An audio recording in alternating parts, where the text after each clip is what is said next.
It'll be okay. Let's just go to the top of the level. We'll get a really good look at the overworld from up here.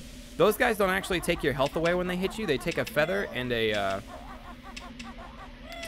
egg away. So they take supplies away more so, which can be equally as annoying. Like, it won't kill you, but being low on eggs and feathers is never fun.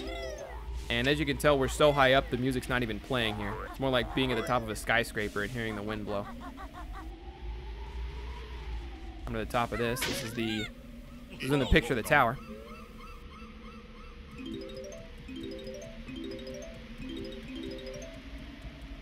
Oh no, I haven't learned how to do the jump yet. I have to come back up here. Wait, hold on. Can I cheese this? Nope. All right, we're gonna have to come back up. I hadn't learned the jump yet, silly me. I did find a grunny switch. But yeah, I can't actually propel myself to the top of that tower just yet. Which is a darn shame. I'm looking for a specific tree. There it is. I want to find our Jinjo friend. That is 3. We have 2 more to get. And I don't really know how to get down from here, so I'm just going to break my neck. We're just going to accept the consequences. See, now we're really low on health because fall damage, but I didn't want to take the easy way down. I knew there was a reason I had a certain order to these things. Alright, this is what we needed to learn. You'll reach new heights with my shock jump spring. Does Kazooie do it? My legs are tired. Don't worry, the turkey does all the work. Simply stand on a shock jump disc and then press and hold A. And luckily for us, Bottles is a nice guy and he's going to refill our health while we're in the neighborhood. Nice going. You've learned all the Cove's new moves. Let's see what this spring jump's all about. It's got a picture of a chicken leg on it, essentially. And there's a Mumbo skull. Hello, stranger. Who are you? Talk to me. Me, Leaky. No good for water. Can bear block hole with pebble? So his name's Leaky, probably because he's got a leak, and he wants to know if we can block his hole with a pebble. So we just shit a couple eggs into him, and Leaky's all patched up. Now empty water for bear. And this area that we needed to get into that we couldn't really work before properly, we can now swim down there. But we're going to do that later. Kind of setting us up for something that we're going to hit on our way out, sort of. Okay, so we've learned the shock jump. I guess let's just go do shock jump stuff. Why not? I'm thinking of, like, the route that I used to do when I did speedruns of this, but the route for this is really hard, so I'm just going to do it. I'm going to do it a filthy casual way. It's going to make things a lot easier unless I fall. You know what? We'll come back here later. I don't even like that spot. But now we've learned the shock jump pad or the spring pad. I think I have an idea of what I want to do next. I don't know. I'm all over the place right now, really.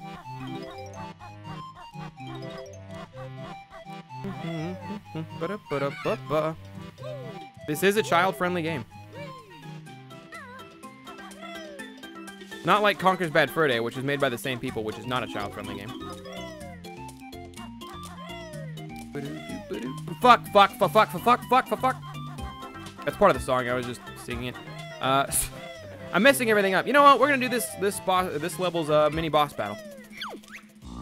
Hey, this is Nipper's Beach. You find nothing without Nipper's help. Help us then, crustacean brain.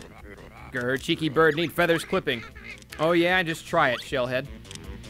So Nipper is, much like Conga, incredibly easy.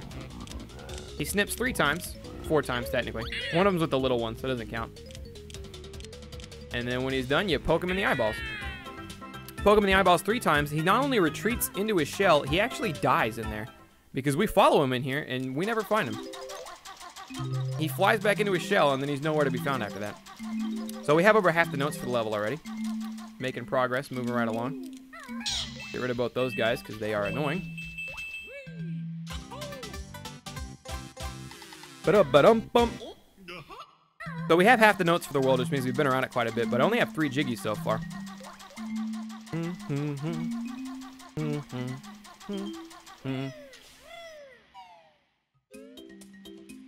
Make our way out of here, and we'll get back to collecting. I need another flight pad. There's a big old thing we gotta do with a flight pad here. Now, a lot of these chests you can't actually see into before you jump into them. Some of them have important things like notes and Mumbo skulls. Some of them don't. It's just more eggs. I don't really need more eggs right now, so. But you might see me check some chests that don't have anything going on in them. Push chat, I'm gonna run this by you one more time. Is the game audio okay? Can you hear the music just fine? Okay, I think we're going to take flight, because from where we are, we're not really close to anything, and I think the fastest way to do this. By the way, this is kind of an Xbox 360 exclusive thing. Normally, that island is so down low. Like, normally that island isn't raised, and there's no hole in the side of it. That is something... Oh, I forget the name of it. I'll explain it another time, I promise. But it has to do more with Banjo-Tooie and an unfinished Nintendo 64 bit. Something that was supposed to go on with the Nintendo 64 didn't wind up happening, and it kind of ruined some plans for Banjo-Kazooie and Banjo-Tooie, but they were able to make it work in the Xbox 360 remastered version. So let's fly up here, because there's a Jiggy chilling. You are intended to get over here using the spring pad, but I had already kind of got everything I needed to get with the spring pad, so there's really no point. Right, let me get a good look, make sure I make this jump.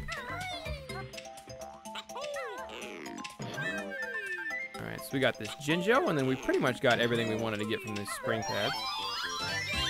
Little area over here. I'm gonna collect these notes now, but we will have to come back up here later. I'm doing everything out of order from the way that I normally do it, so if you see me run over areas that I've already been, that is my bad. I normally have a better handle on this, but like I said, I ain't really done the speed run for this in a minute.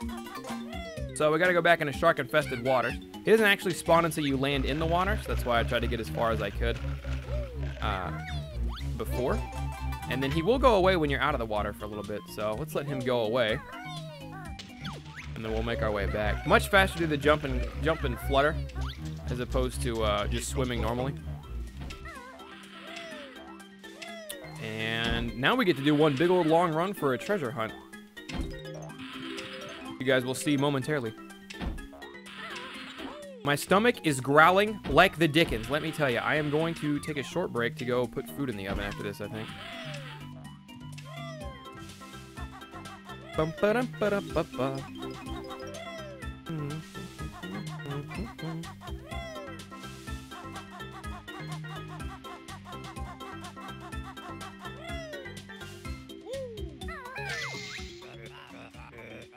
Yeah, we didn't start playing the game. So we've been live for an hour and a half so far, but we didn't actually start playing this game until, oh, I'd say we were about an hour in, maybe a little over an hour. 1 a.m. dinner, that's the mood. I mean, technically this is breakfast. I haven't been awake very long. Well, nah, it's more like lunch. So I woke up at 9:30-ish or something like that, and I didn't get out of bed till 10:30. Sorry, talking with Twitch chat a little bit. So I would have normally flown in the next area, but as you can see, we hit a big red X, and X marks the spot, and then that came up with an arrow pointing me a different direction. You do have to be careful when you're jumping in and out of these treasure chests, because if you hit the teeth, you do take damage, which is why you see me backflip over it. I got kind of lucky when I did the Talon Trot jump in there, because if you mess that up, you'll just take damage and fly backwards. You gotta watch out for those guys. They are bombs. They will swim towards you and then explode. It is not fun. 5 Jiggies, though. We're halfway there, and we're picking them up a lot quicker now. We did some of the longer ones to start. We have an orange Jinjo, which, do we have? Is this it? This is the last Jinjo. Dope. Ba-dum-ba-dum-ba. I heard unfinished N64, and I was ready to do research, but T-Shot was just processing words. Yeah, there was a concept between Banjo-Kazooie and Banjo-Tooie, and it had a name, and it's bugging me that I don't remember the name of it. But basically, if you collected certain things in Banjo-Kazooie, it was supposed to be able to carry over into Banjo-Tooie, which games really hadn't been able to pull off before. But it was going to be based around, like, I think it was based around the Nintendo Disk system, back when Nintendo 64 was going to have a disc thing on it, before they just decided to stick with cartridge. And Stop and Swap, that's what it is. Thank you, Martyr. It ended up getting scrapped, so Stop and Swap wasn't able to work the way that they had wanted it to work. And they had to scrap it for the N64, but since the Xbox 360 and remastered and technology's come a long way, they were able to re-implement it, which is really cool, because they absolutely did not have to do that. But they were able to implement it in the remastered version, which is cool. The problem is that it only works, like, you only get to see it. Like the collectibles and stuff for Stop and Swap, the very first time you play through Banjo-Kazooie and Banjo-Tooie on your Xbox. And since I've already played through it, all the Stop and Swap stuff is still there. So I didn't mean to land there. I wanted to stay in the air a little bit longer. but I messed that up, and now we're probably going to get bit in the butt by this guy. But I'm coming back around this way because those rotten dickheads hit an empty honeycomb piece all the way over here. And that is both empty honeycomb pieces for this area. Where was the other one at? I forgot. We picked it up already. But where was the first empty honeycomb piece in this world? Hey, what up, D-Horn? How you doing? Okay, let's get back up here now. Whee! But yeah, now we're just traveling around hitting X's. Like I said, we've been to most of these areas already when we picked up notes earlier, but X marks the spot, and then we just keep going.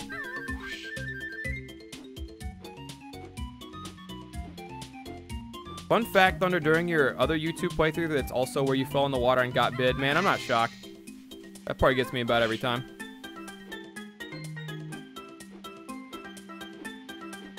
I'm sorry to hear that, D-Horn. Hope everything's alright. I hope everything goes okay. Hope you're okay, is what I'm really trying to say. And luckily for us, this is the last X, almost. Ha! You'll never find me now. But we hit this X, and instead of getting an arrow, we got a question mark. But where on earth could the last X possibly appear at? Oh. Alright, that wasn't so bad. Get rid of him, because he's annoying. And treasure chest. You can do anything you want to that treasure chest, but an egg works just fine. 8. I know where one more Jiggy is. Uh-oh. Uh-oh, boys. T-Shot's in trouble. We got every Jinjo. Uh-oh, T-Shot's in trouble. Oh, wait, no, we left that one on top of the mountain. We left that one on top of the mountain, duh. Okay, never mind. I was like, guys, I don't know where every Jiggy is, because we were missing 2, and I only knew where this one was. Solve my puzzle and win a prize. So he's one of Grunny's big crabs. Well, it says Banjo-Kazooie on the wall, so let's see if we can solve this puzzle. I kind of forgot where all the letters are, so you're gonna have to bear with me.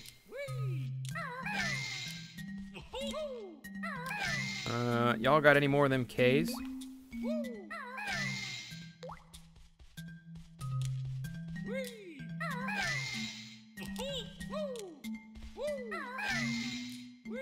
Welcome back, Zeno Vegito.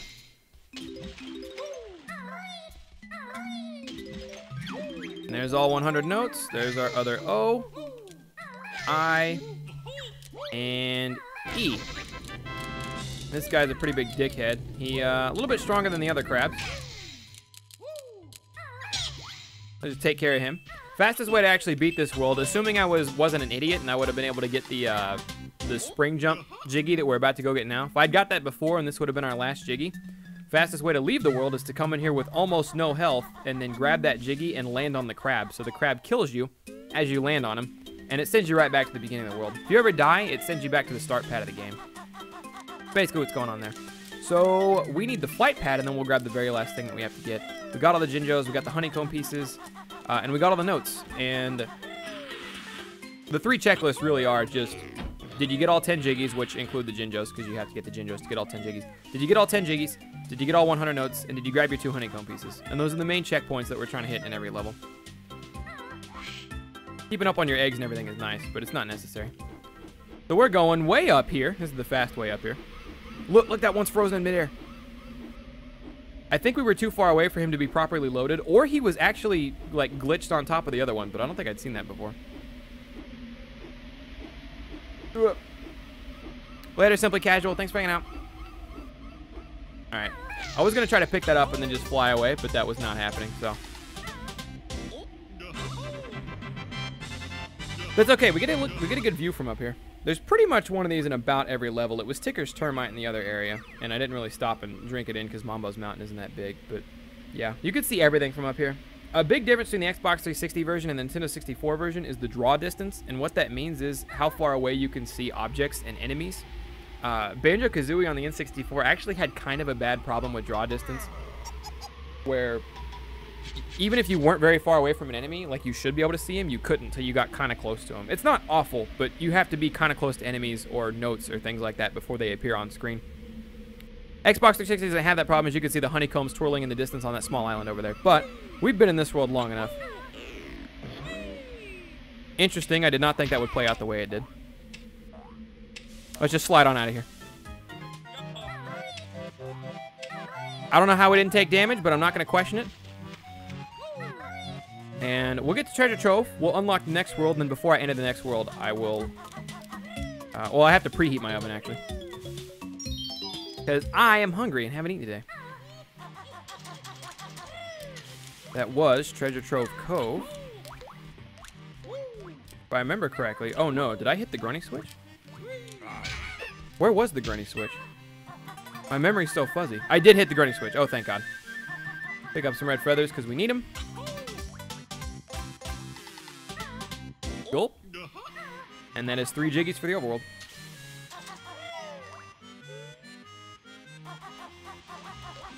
So now we're actually going to backtrack a little bit. Unlock the next area because if you guys remember, there was that shock pad that we couldn't use before, but now we can because we've learned the move.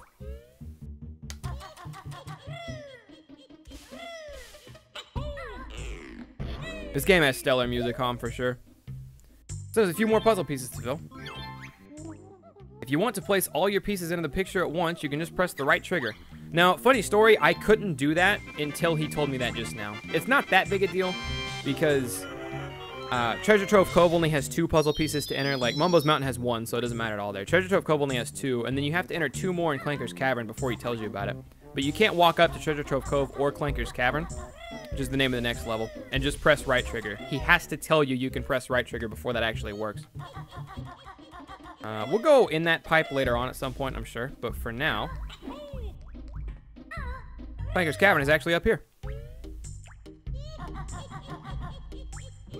First things first, we want to hit this button.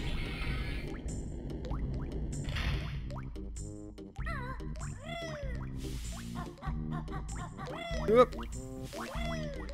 Come over here, and we're not going to enter the level just yet because I got some stuff I need to do first. Boop, boop, boop, boop, boop, boop. And Tootie is a big old lump of just the frock to hide her rump. Wait, I don't know what that means.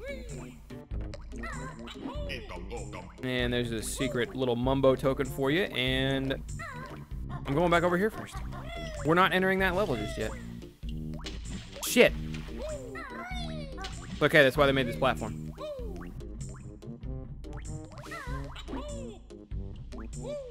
I don't know if I said hey, Dracula, but how you doing, Dracula? Here we have another Bruntilda. Brunny wears a reinforced girdle under that repulsive dress of hers. She's also got this nasty pet dog whose name is Ripper. My sister sings in her own band, Grunty and the Broomstick Boys. They're awful. Alright, those are the 3 facts we gotta keep in mind there. Also hit this while we're in the neighborhood. We will go in there later, not yet. Probably after this level. Not ready for that kind of commitment just yet. We can make that jump, and now we're ready for Clanker's Cavern. I am going to take a brief pause. Toasty, cut this part out. I'm gonna go preheat my oven real quick. I will see you guys in just a second.